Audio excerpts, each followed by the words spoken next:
too high. Data flows no. Hey everybody, this is Alex Merced, and welcome to another episode of Gnarly Data Waves presented to you by Dremio. And this is part of a special series we're going to start doing called Apache Iceberg Question and Answers. The beauty of this series is that you can submit your questions ahead of time when you register for the session, so that way I can prepare a little bit more and have give you a bit more thorough experience. But as usual, before we get started with our feature presentation, I'd like to kind of hit up on a lot of different announcements. So of course, a reminder that you can subscribe to Gnarly Data Waves on Spotify, on iTunes, or by subscribing to the Dremio YouTube channel at youtube.com/Dremio. Okay, and you can always find the listing of previous and upcoming Gnarly Data Waves episodes at dremio.com/gnarly-data-waves. Yeah, subscribe. It's good stuff. But also remember, we're Dremio, the unified lakehouse platform for self-service analytics. We provide value. Basically, what I like to think about it is if you have a data lake and you're looking to make that data lake easier, faster, more open, you're going to find some value in using Dremio, which generally comes in sort of three different tiers. That's unified analytics, being able to kind of connect all your databases, data warehouses, data lakes, lakehouse catalogs, all in sort of one place, so that way you can curate your data, query your data all from one place.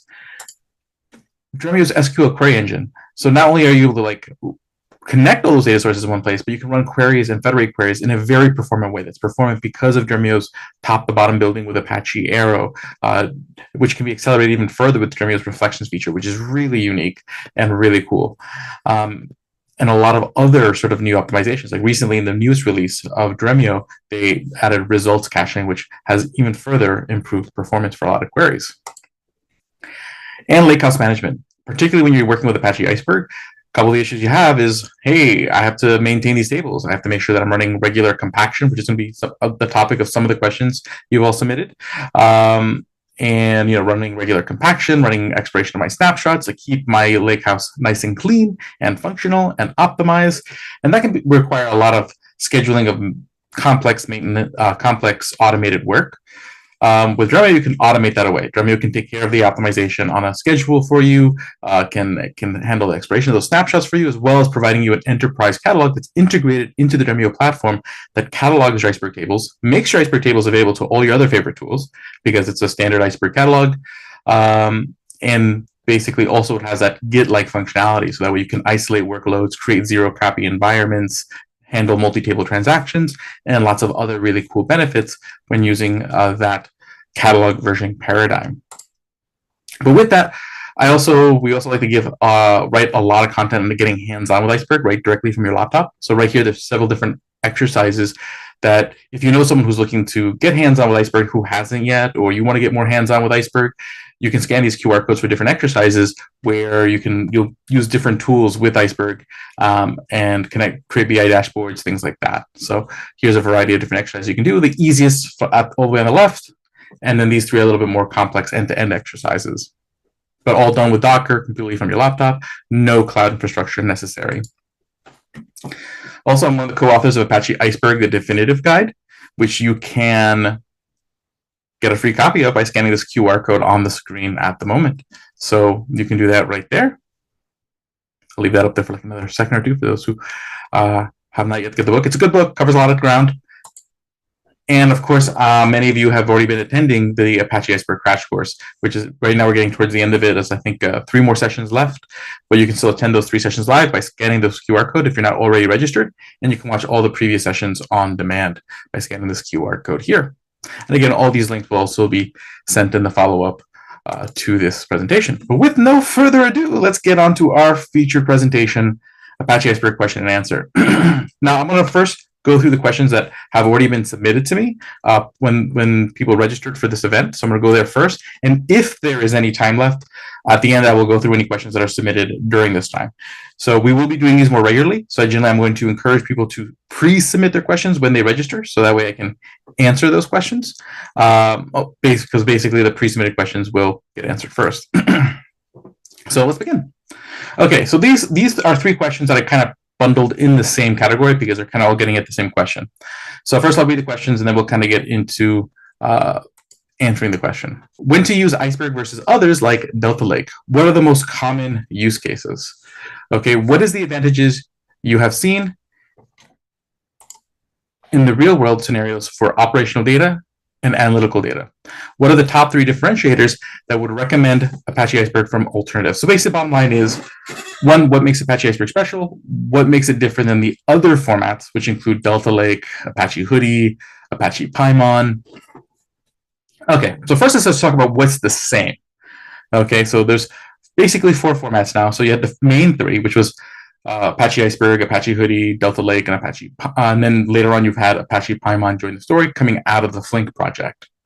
Okay, bottom line, all of them offer you the ability to write metadata that takes a group of Parquet files and defines them as one single table. That's the benefit of it, because once you have one of these table formats, that table now acts, okay, as a single, like a database like table with all the same asset guarantees, schema evolution, the ability to do time travel. Those are the same. So whichever format you're using, you're going to get those same fundamental benefits, because the idea is to create tables that work like a data warehouse.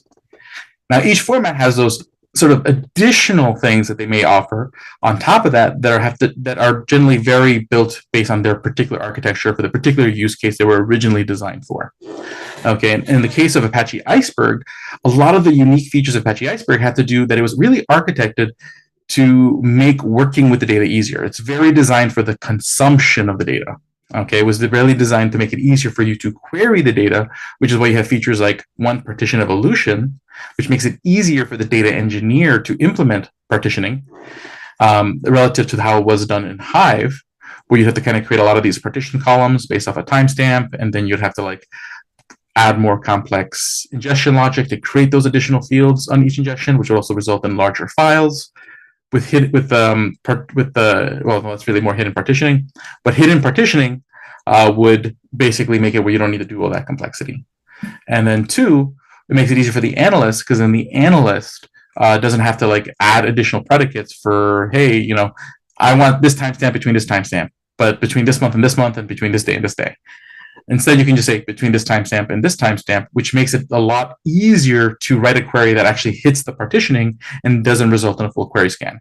So those features are unique to Iceberg, along with partition evolution that allows you to change the way the table is partitioned as your needs change, which at the end of the day, our needs change all the time.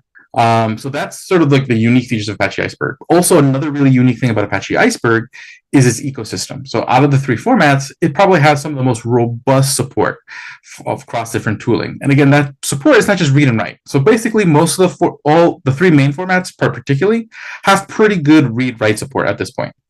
Okay, you're not going to find most engines are going to support all, being able to read queries from all 3, being able to write tables to all 3 possibly.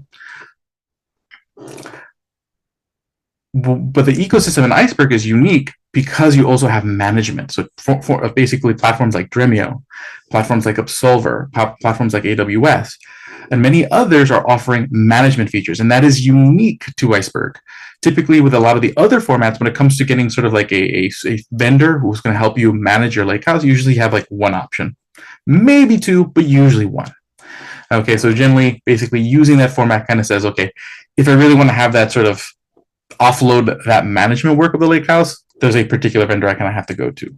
With here, again, you can use Dremio. We have lakehouse management features, but so does Absolver, so does AWS, and several others. So you also have a huge ecosystem in Iceberg with every aspect of running that lakehouse, which again, the more competition there is in these spaces, the more innovation you get. And you're starting to see a lot of innovation in that, because again, what is a key point of management in Iceberg is oftentimes the catalog. Okay, so for example, you're starting to see a lot of innovation in the catalog when you see a lot of the new features coming out, especially with like Apache Polaris, which is now an incubating project in the Apache Foundation. The changes that have to happen in Nessie, Dremio's integrated catalog and the innovations that are happening there, and a lot of other projects. You're just seeing they're just constantly trying to push the envelope in the sort of competitive market for cataloging and managing Iceberg tables.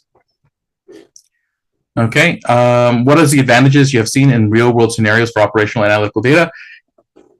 Now, I want to caveat this. Again, I wouldn't necessarily be using Iceberg for operational workloads. So when I think operational workloads, I'm thinking transactional workloads, because it's more of an analytical format.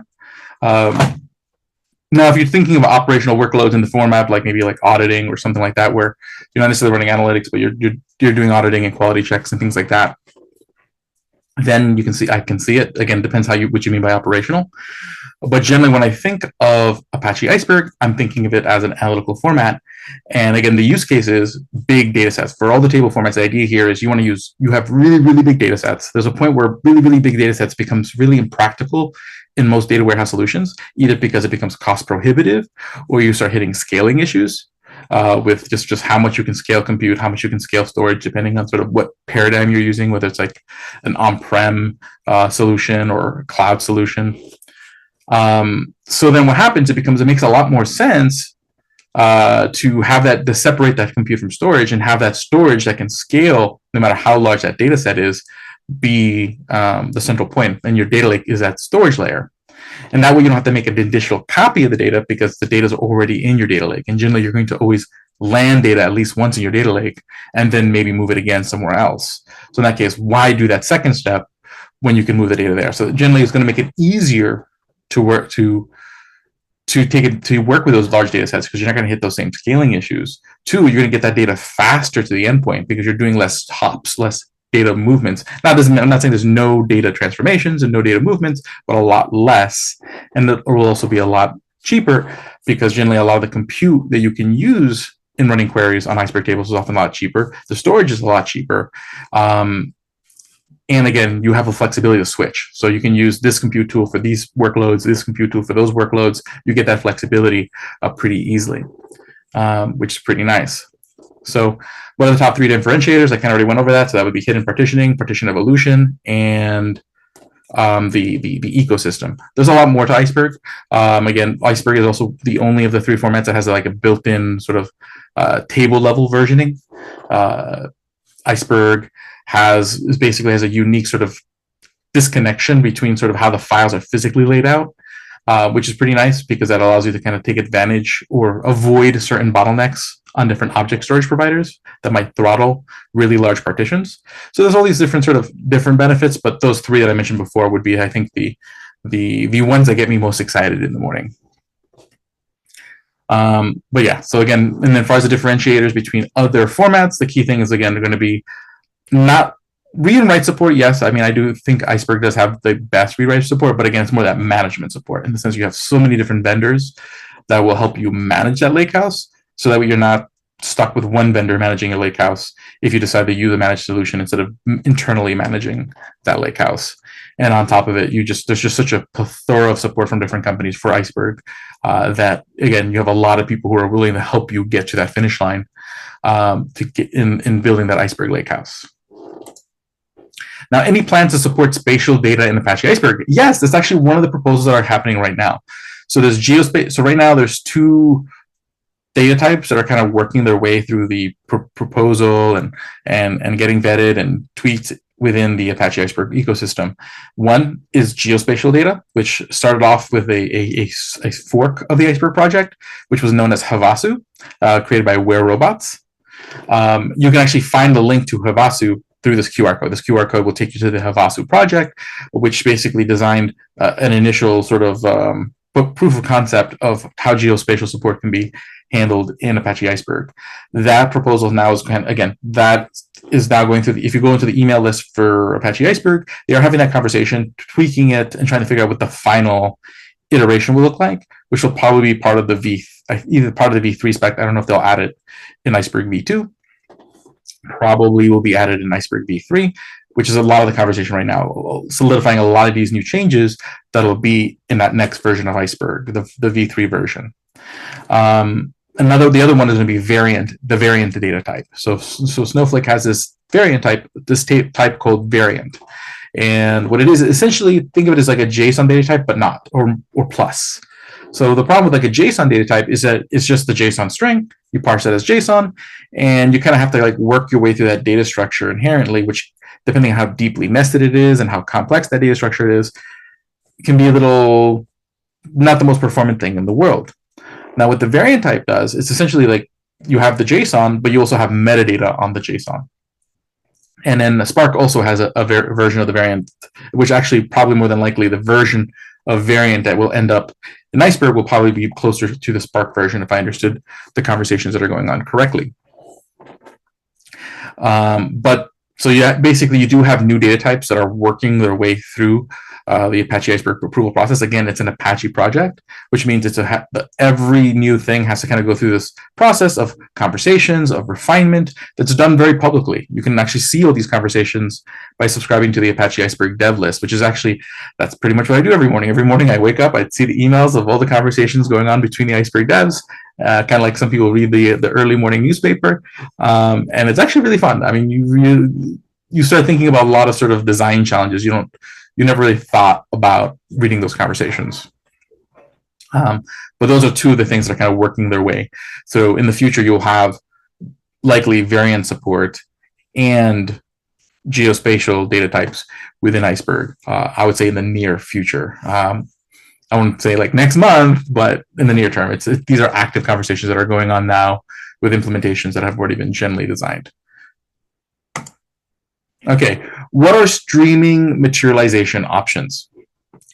So the question here is essentially like, well, how can I get the data into Iceberg? Okay, either whether it's streaming or by other means.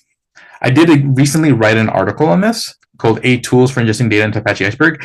And the actual number of tools you can use for ingesting an Iceberg is well more than 8, but I covered 8 in this particular one, pointing to different articles where I have tutorials on these 8 tools. One, for like, and again, it depends what you're trying to do. If you're doing like batch workloads, Dremio is actually a pretty good option there, depending on what you're doing. Or like, for example, we just added this feature called auto ingest. So basically what would happen is that this is right now, particularly for S3. So if you're using AWS S3, where you can set it up where you can have a bucket, and if JSON files, CSV files, Parquet files land in that bucket, it'll automatically trigger an event and then ingest that into an Iceberg table you specify. It's actually pretty cool. Basically, the way you would do it is you would create the auto ingest pipe through some simple SQL in Dremio, and it'll actually give you the S3 CLI command to create the event with the S3 CLI, and then it just works. But there's also streaming options like Upsolver, Flink, Kafka Connect. And I have articles where I walk through examples of using all of these. Flink. So those are great options when you're talking about like streaming pipelines. You can use Spark streaming. You can use Spark for batch or streaming. So any tool is good. Again, it just depends on sort of what are your team members already comfortable with? Okay, because if they already feel really comfortable with Flink, then Flink may be the right way to go. Again, Iceberg has really robust support where lots of tools can read and write to this. And the bigger issue that used to exist in the past was catalog. Okay, because the way catalogs worked in the past is that every catalog had their own libraries. So each tool would have to have support for different catalogs. Unless they were like a code-based tool, like if you're using Flink or Spark, basically you can change out those different libraries, right there in the code. So you can say, hey, I'm using this catalog. Let me just put that catalog's library right in there. But when you're using like managed tools, like a Dremio or Upsolver, the platform would have to build out support for that catalog, which then made it more complicated. So oftentimes Glue would sort of be your main option because that was probably the one that had the most ubiquitous support. But now there's something called the Iceberg REST specification that creates a standard sort of communication interface for catalogs.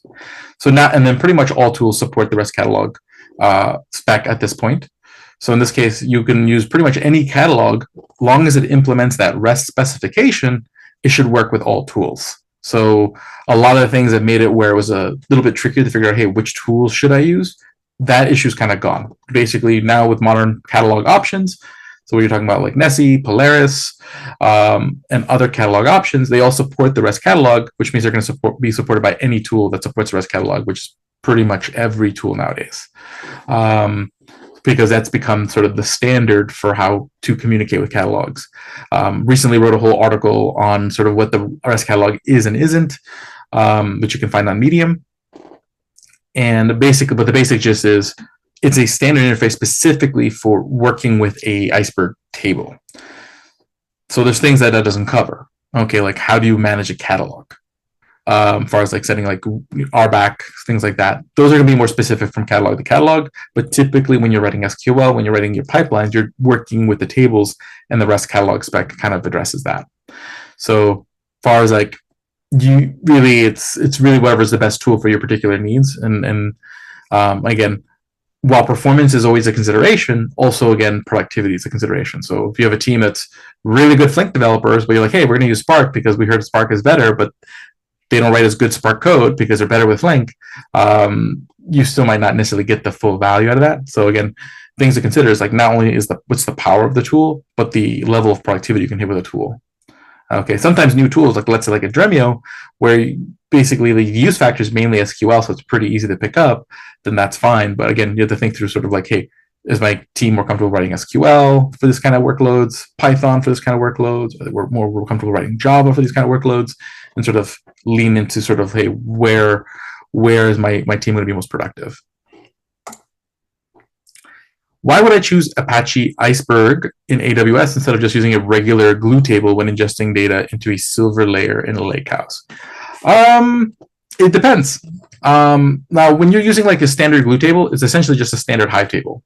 Okay, so then there's all these like sort of physical restrictions that exist. So for example, if you partition a standard Hive table, all the files for that partition go into the same folder. AK in the object storage, that would be the same prefix. So that means if there's a lot, so if it's a really large table, okay, so let's think about like, again, this Iceberg was built to make petabyte-sized tables scalable and efficient, because that's what they were dealing with at Netflix. So if you're using that Hive table, you might have this really big partition, and then if someone's scanning that partition, they're requesting all the different individual files in that partition, and that may result in so many requests to the same prefix, you hit like S3's throttling limits when you're sending so many requests to the same prefix. So you result in a less performant query. Now with Iceberg can split that partition across many prefixes, because how partitioning works is separate from how the files are physically laid out. It's logically partitioned, meaning the metadata tracks, hey, which files belong to which partition, versus it being physically partitioned, where what files are in what partition are based on where they're physically located. And that was one of the fundamental like innovations of Iceberg, when basically Netflix was trying to move away from Hive. So I think that is a pretty good reason, but I mean that's going to be more of an issue with really large tables with really large partitions. Two, interoperability. Okay, a lot of tools are going to be able to work with those Iceberg tables and connect to that glue catalog and see those tables, and you get the benefit, and then also you get the benefits of like time travel, whatnot, that you get with Iceberg. Schema evolution you probably still have already. But I would say like you're just going to get a few more extra features and functionality that may or may not be what you need. Again, like you said, it's the silver layer. So maybe, hey, you're thinking, I'm only really letting people use the gold layer, so then why am I doing the silver layer in Apache Iceberg? That depends. Some people expose your silver layer. Okay, like a lot of Dremio customers, because we tend to be more of a self-service platform, they'll expose their silver and gold layers. So they'll be the metrics that their business users need, but they'll also give them access to the silver layer, so that way they can curate their own metrics and apply other business logic they may need for other ad hoc projects through that sort of easy to use UI. So this depends on like, are you exposing, what's the level that you're exposing those tables? Then again, if they're exposed, I think there's an advantage to having them Iceberg, because you get that flexibility and that performance. But again, it just depends on sort of like what the application is. If there is no benefit, like if basically the only time the silver tables ever touch is when you're curating your gold layer, and that's pretty much it, and all your pipelines are running fine, and you're not really running into any performance issues and whatnot, there's no need to necessarily make a big change. And this is why it's good to have like, some sort of front end consumption tool. Again, this is just, I work at Dremio, so this is what I know, this is what I deal with every day. But I mean, when you have a tool like Dremio that allows you to connect, that could read those glue tables, read those Iceberg tables from your glue catalog, that makes it where you don't necessarily have to make these shifts. It's not Iceberg or nothing. You can have the tables where it makes sense to be Iceberg, you make them Iceberg. The tables where it doesn't, you don't have to. But at the end of the day, the end user can still access all those data sets. And you can decide when you need to move things to different formats as needed, without necessarily affecting the use factor for that end user, since they're seeing all that from the same place, and they're sort of they don't need to even really think about what the format is. They would just run their queries, curate their views, curate what they need all there from that UI. But yeah, again, it just depends. But I would say you do get more advantages. There are more, especially the larger the table, the bigger the benefits are going to be with Apache Iceberg. Is some form of ETL required to transform your data into Iceberg format? Many people believe that Iceberg will reduce the need for third-party ETL vendors over time, but does it require a one-time increase in third-party ETL vendors to get spend to get started? No, it depends. Okay, so it depends on sort of your design. So a lot of people might still just be landing all their data in JSON and CSV. In that case, you still need to transform that JSON and CSV over to Iceberg. Okay, so there is going to be some step to do that. It's not necessarily a one-time step. It might just be a continuous pipeline. What you're going to see reduction in ETL with Iceberg, just pure Iceberg, is mainly in the step of having to need to do that additional ETL from the data lake to the data warehouse. So in this case, like if your current pattern, let's say, is, okay, I land data, raw data into my data lake, and then maybe you do your sort of medallion 3-layer cake type modeling right there on the data lake. So you sit there and you take that raw data, you curate that silver layer where you cleaned it up, you got rid of any duplications, took care of any nulls, make sure everything looks nice and clean. Then you might actually sit there and then take that silver data and then ETL it into the data warehouse. That step becomes eliminated when you use Apache Iceberg because you won't necessarily need to do that anymore. So you ETL that data into Apache Iceberg to your data warehouse, and then you would build all your marts and all your metrics for your different business units from there. That's possibly one pattern. Or you might just take the raw data and put it in let's say, Snowflake, and then model it from there. There's different ways that people do this. But the idea is that that step of moving the data out of the data lake to the data warehouse becomes eliminated. And right there, one, you're reducing a bit of ETL. Two, you're reducing the egress costs. The egress costs always bite people when you think about, hey, I'm moving data out of my cloud and I'm being paying for that traffic. That adds up real quick. The compute for that and the additional storage in the data warehouse vendor. And nowadays, most data warehouse vendors can also access Iceberg tables. Okay, so in that case, you can keep your data in your data lake and still use your favorite data warehouse platform. Okay, I mean, some people do that. Some people will have basically an Iceberg table that is accessible, that's in cataloged by a tool like Nessie or Polaris or whatnot, run some queries on Snowflake, run some queries on Dremio, run some queries with other tools. That's the beauty of Iceberg, that you have that flexibility, and you don't have to ETL it into 3 different platforms. You have all 3 platforms accessible to you because the data is in that format on your data lake. But it doesn't eliminate all ETL. Like if you're doing that modeling, you're still doing those transformations from layer to layer, regardless whether it's Iceberg or not. Where you can further reduce that ETL is where you throw in that sort of front layer, like that again. This is just because I see this every day, so I've seen this problem solved. But like in the sense that like when you throw in something like a Dremio in the front, because this is where sort of it works the best. Essentially, you have that raw layer. You land that as Iceberg tables in your raw layer, and then you can model those other 2 layers virtually. In that case, you have eliminated the ETL because there's no physical transformations. Everything is views, and then you use reflections to essentially materialize the things that need to be materialized with a click of a button. And essentially, Dremio is handling all the pipeline logic for you under the hood. So in that case, you do kind of eliminate all the ETL work or most of the ETL work. Again, does that work for every use case or every pattern? Not necessarily, but it works for a lot. But again, it depends on what your end goal is trying to do. But Iceberg fundamentally reduces Iceberg by itself, ignoring any kind of compute tools, mainly is going to eliminate that movement of data from your data lake to the data warehouse, which again, there's costs associated with that, but there's also latency in the sense of that's another job you have to wait for, another step removed away from your end business users that you can remove so you can deliver your data faster to them. You'll still need ETL vendors. Most ETL vendors now support landing data as Apache Iceberg into your data lake, but you are going to eliminate sort of a layer of ETL. But you'll still either want to use ETL tools that you manage, like a Spark or a Flink, or use a vendor to help you do that ETL, depending on sort of what the level of ETL is you're doing. And some of it you can do straight from your laptop. Okay, now you have tools like, there's Iceberg write support now in Python. So you could theoretically use something like Pi Iceberg, put data into an arrow, basically load up a pandas data frame into an arrow table, and then write that arrow table to an Iceberg table directly from your laptop. Okay, I'll probably come out with some more tutorials on that coming out soon. I have another tutorial that should be hitting probably later today. That's like a really in-depth tutorial, like really, really long, but kind of goes through everything in great depth for sort of introduction to Iceberg. That was basically where I've been spending a lot of the time the last 24 hours writing.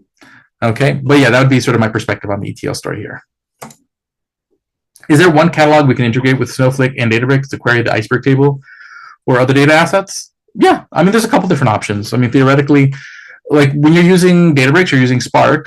Spark can connect to any of the catalogs because it's Spark, so you can load up whatever libraries you need if needed. Most catalogs, again, use the REST spec, so most tools can connect to all catalogs. Snowflake supports the REST catalog spec, so it can connect to any catalog that has a REST catalog spec for an external catalog. And Dremio, now Snowflake has, there's the Apache Polaris project, which Snowflake and Dremio are giving a lot of support to. And basically right now on the Snowflake platform, you can have them manage a instance of Polaris catalog. So you can basically just for the few clicks, you have a Polaris catalog, and you can now begin writing tables to it from Snowflake, and then actually writing and accessing those tables from other tools like Databricks. Actually, I think it was just the other day, we're doing this, there's a series of events that I've been participating in called open source data deep dives, which we're doing another one next week. So if you're in the Santa Clara area, in the Bay Area, come down to Santa Clara. It's going to be at Dremio HQ. We're going to have some speakers from Snowflake, some speakers from PuppyGraph, myself, all talking about catalogs. That's really going to be a big topic of conversation. But one demo we did another event in New York a couple of weeks ago, and at that event, there was a demo showing actually writing a table using Snowflake and then reading that table using Databricks into that Polaris catalog. So you could use Polaris to do that. But basically, at the end of the day, the REST spec is the thing that kind of ties everything together, which just makes it such a key asset. And right now, there's lots of conversations going over what's going to be the next iteration of the REST spec, so to facilitate additional features and additional things. So it's a really exciting space.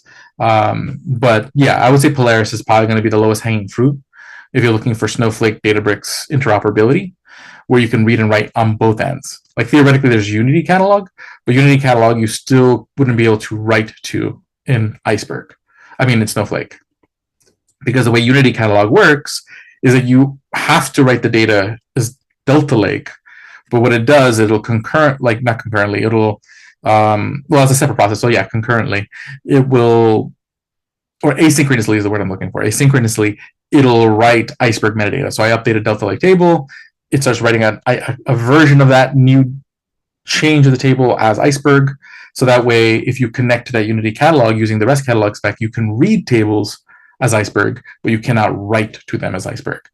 So that'll give you read functionality between both platforms, but Polaris should give you read and write functionality between both platforms, along with the security features and RBAC and all that stuff. So Polaris would probably be the more robust way to go there. What are the best practices for Dremio optimize and vacuum to avoid small file issue?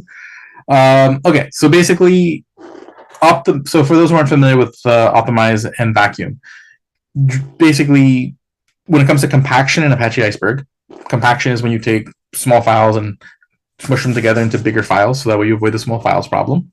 Vacuum is more like expiring snapshots, where you say, hey, I want to get rid of all snapshots before this date and expire them. So in Spark, you would use the rewrite data files procedure and the expire snapshots procedure.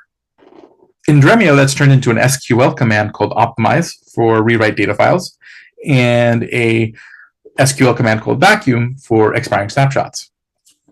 Now, expiring snapshots and vacuum really have very little to do with the small files problem. Okay, they're dealing with a different issue. The issue of, hey, I have a lot of snapshots, and now my storage is starting to become huge because I'm storing so much historical data that I don't need. So you expire the snapshots to get rid of old snapshots you plan on never querying again and deleting the files associated with those snapshots. So that's what vacuum and expire snapshots are going to be for. But then there's optimized rewrite data files that do rewrite data files to help deal with the small files problem. Now, what are best practices? It really depends on your ingestion patterns. So for example, and also depends on how you partition the table. Okay, so let's say, for example, if I'm partitioning the data, I would say it's going to matter most when you're talking about historical partitioning. So like day, month, year. So if I'm streaming data and I'm partitioning the data by like day, okay, then I definitely going to want to have some sort of optimize or rewrite data files procedure that happen at the end of each day, because that means I'm rewriting that whole partition, because all the data that came in that day is one partition. And now if I rewrite it at the end of the day, I'm rewriting all the data in that partition, and I know that data is now optimized. I never need to optimize it again. Okay. And with optimize and rewrite data files, you can specify which data you want to rewrite. You don't have to rewrite everything. So you can sit there and say, hey, I only want to rewrite data that covers a particular partition value. So that way, one, it's going to be a lot faster because you're only rewriting a smaller number of files, and it's a lot quicker for it to kind of computationally figure out, hey, what are the files I'm working with, which will help make this. Because if you just run a straight up optimize or straight up rewrite data files, it's going to go through every file and determine which ones to rewrite, which can be a much more longer process. So really, you want to kind of lean into your partitioning. So again, but if my partitioning is every hour, then maybe I want to have an optimized job at the end of each hour, and so forth. There's different ways, and then again, it also depends how long do those jobs take. You'd have to test that out. So maybe like I might have a job that runs every hour, but it's by itself it's maybe not running fast enough. So I might create more intermittent jobs that rewrite smaller chunks of data. Like at the end of the day, what you may want to do is, like, again, it's kind of that incremental rewriting of data files where you have different intervals that you hit, so that way none of these jobs take as long as they would have if you're doing it all in like one big. And then again, what if you're not partitioning by historical data, like you're partitioning by like person's name? Well, in that case, you have all partitions getting kind of new data in at all time, because people can have different names with different first letters at any given point in time. So in that case, the approach you're going to take is you are going to need to rewrite the whole table, okay? But you might still want to do a partition at a time. So you may create a schedule. So let's say, again, one of the things you can do in partitioning is you can say like truncate. And I say, hey, I want to truncate the value down to one character. And that's what I'm partitioning based on. So I'm partitioning based on the first letter of the name for that table. I might create a schedule where basically, okay, I'm going to run rewrite data files or optimize, but I'm really targeting the letter A partition, the letter B partition. And I know there's 26 partitions because that's fixed. If I'm partitioning by the first letter, there's only going to be 26 letters. So I know there's going to be 26 partitions. I can set up a schedule to rewrite each partition on a schedule to keep the length of those jobs more manageable. If I can't find a better way to rewrite the whole table at one time, like maybe I redo it over the weekend. It depends on sort of like what your specifics are, but those are sort of things I would think about when I'm trying to think through what is the optimal schedule, and you'd have to test it out, see if it works, and then keep tweaking till you get it. Unfortunately, again, a lot of this stuff is very contextual, depending on your workloads, your particular data. But again, a lot of these features, again, like those partitioning transforms, makes it a lot easier than it has been in the past. Now, when implementing streaming solutions from a Kafka topic, what are the considerations we need to make?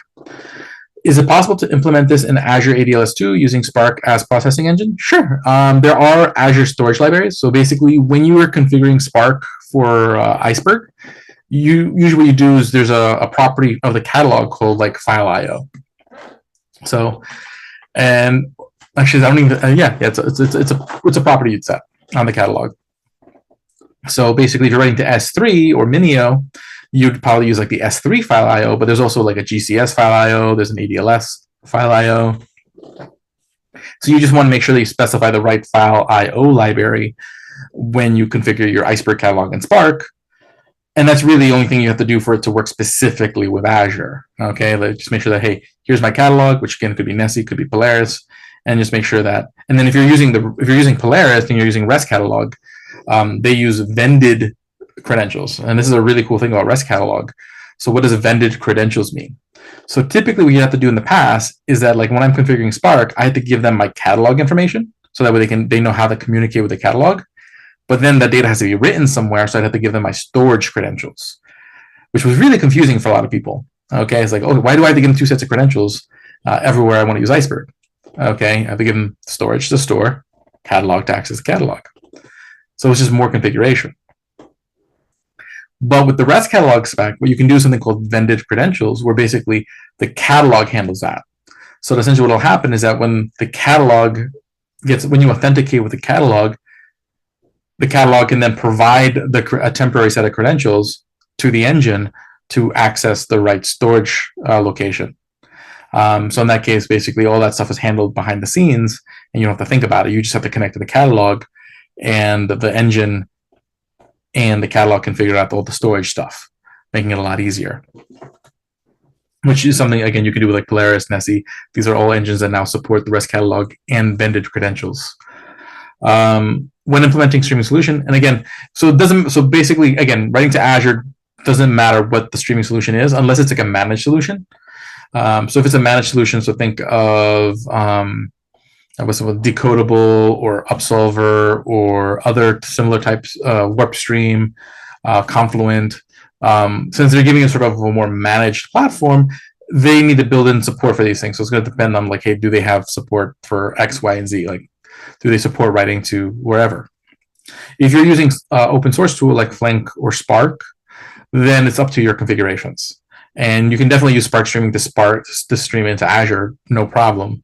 And if you're using like something like if you're using Azure, I'm assuming you're in the Microsoft stack, so you could use something like Fabric notebooks probably to write that code out.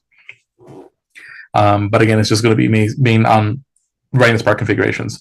I do have a couple articles showing like just how to get started with Iceberg using Spark. I would read those articles and take a look at the specific Python code I write in there. It'll give you an idea of like how do you configure the catalog and sort of like where do you set those storage settings. But yeah, that there shouldn't be any issue there. What engine have you used or would use to implement a new Iceberg data lakehouse, and why? Okay. So here's how I would think about it. Because at the end of the day, like, Iceberg provides you a lot of benefits, but at the end of the day, what's the main priority here? To deliver data to the people who need the data.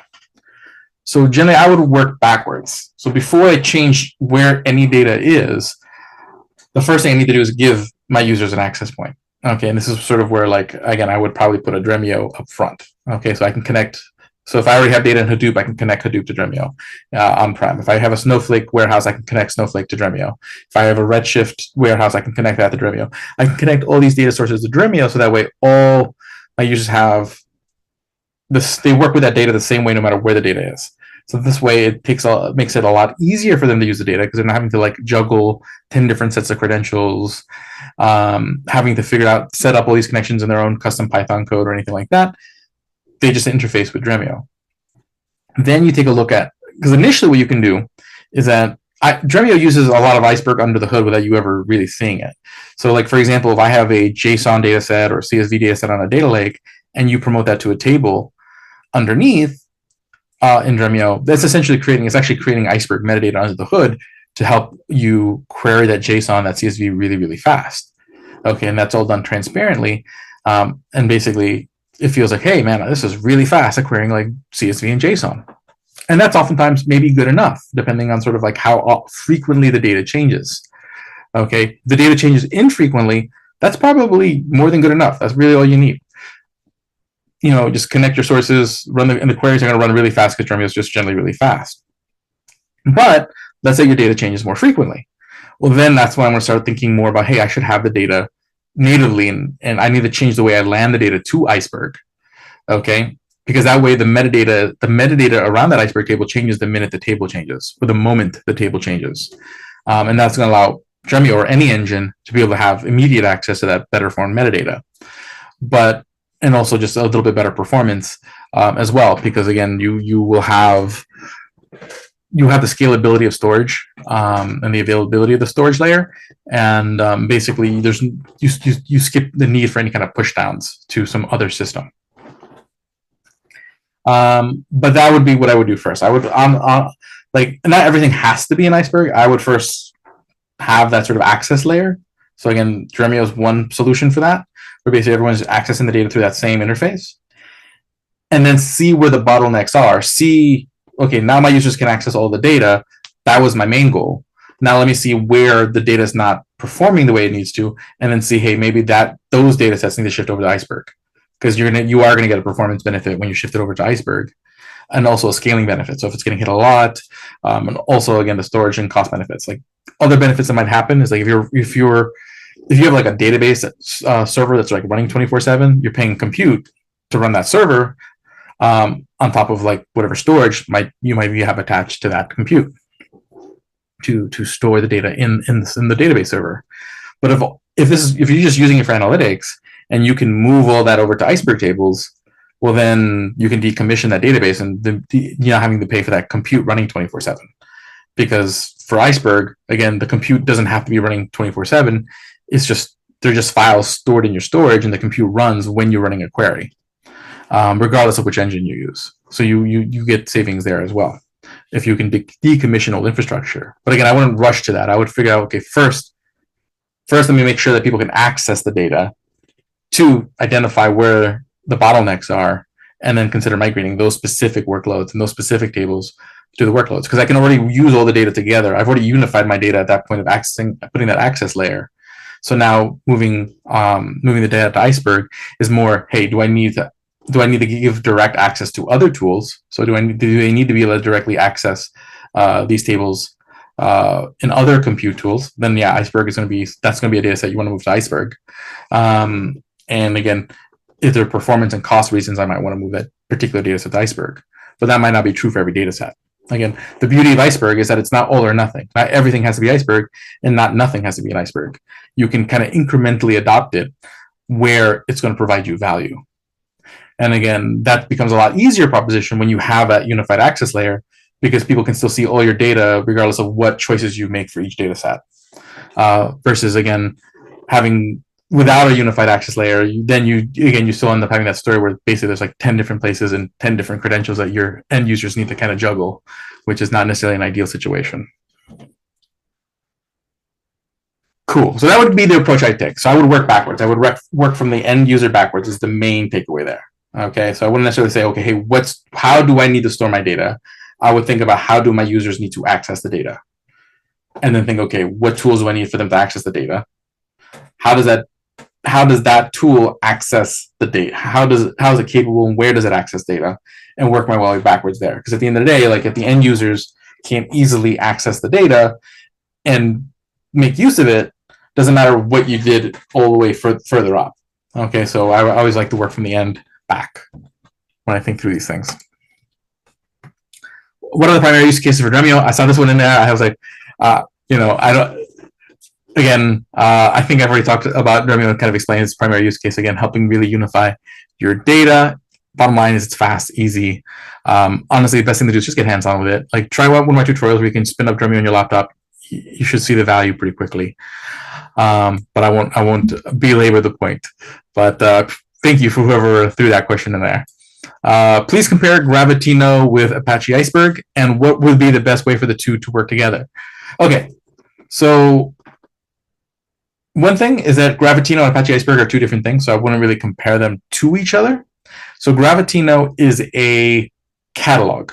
Okay, so basically in the same way that Polaris is a catalog, Nessie is a catalog. And again, a catalog is a thing that tracks your Iceberg tables. So that way, every tool, like for example, if I were to write a table in Spark, the reason Dremio can see it is because the catalog has the information on where that table exists. Dremio won't have to magically scan your storage system. The catalog has the list of tables. Okay, Gravitino does have Iceberg catalog capabilities. It's not only an Iceberg catalog, it does other things. From what I've read about it, I have never been hands-on with Gravitino, so I can't speak to sort of what all the features does, but it does seem that it seems to be sort of a catalog for cataloging, not just Iceberg tables, but other things as well. Probably the thing I've seen that's sort of more similar to the scope of what it's trying to do is probably Unity Catalog. If you ever use Unity Catalog and see that it can track other things aside from your tables. Gravitino seems sort of like a similar solution to that. Again, I haven't been too hands-on with it yet, so I can't speak to it too much. It is on my short list of things to do because I do like to get hands-on with all the different catalogs. Lately, I've been spending some time trying to get a nice little Hive Hadoop environment running on my laptop. I can start to see why people want to move off of Hive Hadoop, seeing all the sort of complexities in the configuration relative to a lot of these newer setups. But fun times. Okay, so but that's the story there. Okay, but bottom line, it's an Iceberg catalog. So the way they inherently work together, Gravitino can track your Apache Iceberg catalogs. Again, it does support the REST spec. So again, it pretty much works with any tool that supports the REST spec. So it has that ecosystem support like Polaris, like Nessie, and others. How can Apache Iceberg be further tuned to be hyper-selective on AWS S3 using Spark or Trino, Presto, Athena? And again, you can add to that list Dremio, StarRocks, so many different ways you can run queries against your Iceberg tables. Now, as far as it being hyper-selective, well, to really kind of help tune your tables, you have to kind of think about how Iceberg handles its metadata. Okay, so generally there's going to be sort of two big steps that are for sort of narrowing down the number of files in the scan plan. Okay, so, and again, notice the word I'm using is scan plan, not query plan. Because essentially what happens is that with the Iceberg metadata, you create a scan plan, a list of files to scan. Okay, then the engine's going to take that scan plan. Hey, these files I need to scan those files using a query plan and actually run that query plan against those files. Okay, so what you want to do to get the best value of Iceberg is structure your data in a way to get the most amount of data skipping, meaning where it'll skip as many data files as possible in that scan plan. So how do you do that? Well, the first layer of scan planning is called partition pruning. So essentially what it's going to do, it's going to take a look at the partitions that each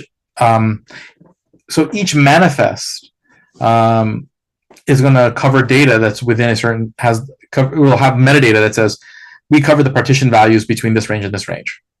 So when the engine is checking out the snapshot, the manifest list, it's going to have metadata on each manifest, each group of files. So it's going to say, hey, this group of files covers partition value 1 through 2. Okay. Now, depending on how you write the data, that range could be really narrow or really wide. So again, how you partition your data is going to help you eliminate big chunks. And again, how should you partition your data depends on what kind of queries you're running. So again, if you generally, like, if I'm taking a look at historical data where a lot of the queries are probably going to be, hey, I'm looking for data between this month and this month, or this day and this day, then you're going to want to use like those month, day, hour partitioning transforms. But let's say it's like voter data, okay? And voter data, I'm not necessarily saying, hey, I want all voters who registered between this month and this month. I'm probably saying, hey, I want all voters in this zip code, or all voters of this political party affiliation. In that case, those may be values that I prefer the partition by. Okay, so you think sort of like what is probably the most likely sort of, so probably more than likely, if I'm thinking getting voter data, probably most queries are going to filter by party, because usually you're trying to look up people who are within the party you're trying to reach out to or canvas. Okay, so I might partition based on political affiliation, but I still care about zip code. So then what I might do is sort based on zip code. Okay, instead of setting up a secondary partition. Okay, so then what I would do is maybe when I rewrite data files, I can specify when you're using Spark to rewrite data files, you can specify that it sorts the data. Say, okay, sort the data based on zip code. So then what happens, now you have data files that are broken up based on political party affiliation, but each data file is going to have the different zip codes clustered in them. So in that case, if I'm looking for all, purple party voters in zip code 12121, okay, chances are those are going to be located in a handful of files because of the way that I handled the partitioning and the rewriting of my data files. I made sure to cluster the data that's most likely, the values that are most likely to get queried together. And that's going to make basically that scan plan as narrow as possible. Okay. But at the end of the day, that means you need to know what kind of queries are being run. And this is why working backwards is always the most valuable thing, okay? Before you think about any of this, all this technological stuff, really it comes down to having those conversations with your end user and saying, okay, what are the queries that you're running and why are you running them? Like, what are the questions you're trying to answer? Because if you don't know what questions they're asking, or having that conversation about sort of like, hey, what is the context of this data and why are you asking these questions, it's kind of hard to kind of then back into it. You then have to wait till you see the queries coming in and then try to extrapolate patterns, which may or may not be accurate reflections of the actual sort of type of insights they're trying to derive from this data. Because again, you might have a surge of queries of one form one day and a surge of queries another day, and you might not necessarily see the true pattern that at a higher level that you might have gotten from just having conversations with your business users to see, hey, what is it? What are the questions they're trying to ask? And backing into that. Okay, and then what is like, and again, in designing the system, in modeling the data and designing your partitioning and designing your maintenance procedures, that you want to understand the context of the data. But in designing what technological pieces you want to use, there you want to understand the technical ability of your end users. Be like, hey, are you comfortable with SQL? Are you not comfortable with SQL? How do you like to consume data? What tools are you used to? What do you know? Again, to design systems that are going to really maximize the productivity of those end users, because you're building it around sort of where they're at, instead of kind of guessing and then hoping you can get them to buy in. And also having those conversations can help them buy into whatever you end up designing, because they feel more part of the conversation. So these are just, again, those are more just general sort of practices that are not just Iceberg specific, but just generally any kind of architectural sort of specific. This question, I'm not 100% sure what this question meant when I read it, but I have one take on it. So what was the one triggering point to come up with an Iceberg? I'm going to assume like, I'm going to take this as, hey, what is a gotcha? Like, what it was when sort of these sort of like difficulties, where are the sort of the sharp edges when it comes to Iceberg? One sharp edge was the catalog story, as I mentioned earlier. That's kind of been addressed. Right now, probably the biggest sharp edge is portability. So right now, if you write an Iceberg table, like if I write an Iceberg table on my laptop and I have the folder with my Iceberg table, I cannot zip that up, send it to you and say, hey, query this. The reason being is that the metadata tracks the absolute file location. Okay, so unless you put that folder in the exact same place, like in the exact same file path on your laptop, it won't be able to find all the files because it'll be pointing to a different file path. Okay, this is being addressed. Like, there was, the last thing I saw was they were adding a procedure in the Spark procedures that'll allow you to move a table. So essentially, you would say, hey, sort of like, what's going to be the new table location, and then what it'll do is that it'll move the files over and then rewrite the metadata to have the new file paths. I don't know if that's been added yet, like that's officially been included in any of the most recent releases yet, but that was something I saw that's being discussed or being implemented. And again, it's just a fundamental difference in the way sort of Iceberg works versus the other formats, because it has those absolute file paths. That's the reason why it's able to deal with like that throttling situation I mentioned earlier. There has been discussion in the past of trying to come up with a proposal for remote or relative file paths. I don't think there's ever been a consensus on that yet, just because that particular aspect of the architecture of Iceberg is sort of very key to how it works currently. But that's what I would say be sort of like the current sharp edge. Like, hey, I want to move this table here. But again, Iceberg was designed for particularly working with really large tables. So these aren't tables you want to move. You're not wanting to, hey, copy a petabyte-sized table and send it over as a zip file over to you, or as a zip file to your friend. Generally, the idea here is that these are data files. These are tables that are going to sit in place, probably on object storage, and you're trying to make them more portable and easier to access from one place. So with Iceberg, hey, you have your catalog, and your catalog is what makes the table portable, because I can connect to anywhere and use any compute against that catalog to discover that table. So I can go run a query from my laptop against a table that's in object storage really easily, because the catalog contains all the information I need to discover the table. So it's just sort of an architecturally different approach. But, in other formats, people are just used to sort of like being able to like write a small table right there on their local laptop, not really, and then just email it over to somebody. But that's not really like the purpose here. The idea here is to have one copy of the table that's generally going to be on object storage, or it also works with Hadoop, but generally one copy of the table, and then everyone accesses and works with that single copy of the table through their different compute tools that can discover that table through a catalog. And that's more the paradigm that he hears. Like there's a single copy of the data. Okay, and that's all the previously submitted questions that I had access to. Again, there was questions probably submitted from registrations up to the last minute. I think the latest sheet that I got was as of the end of yesterday. So if anyone submitted questions this morning, I probably didn't see those, but I'm going to go here to the Q&A box to see what questions were submitted. And here we go. We have 3 more. Let me just see how we're doing on time. Okay, we're going to go a little over, but I'll answer these quick questions so that way everyone has their questions answered. And then again, feel free to submit questions for the next one when we do that. And again, please do leave feedback when this is over. I do like to make sure that you guys got value out of this, and then make sure to follow me on LinkedIn if you're not, or follow me on LinkedIn either way, so that way I can continue to share a lot of the content I'm creating around Iceberg and the Lakehouse in the future. So first question, how does an Iceberg partition influence Dremio's reflections, and is it good to combine both concepts?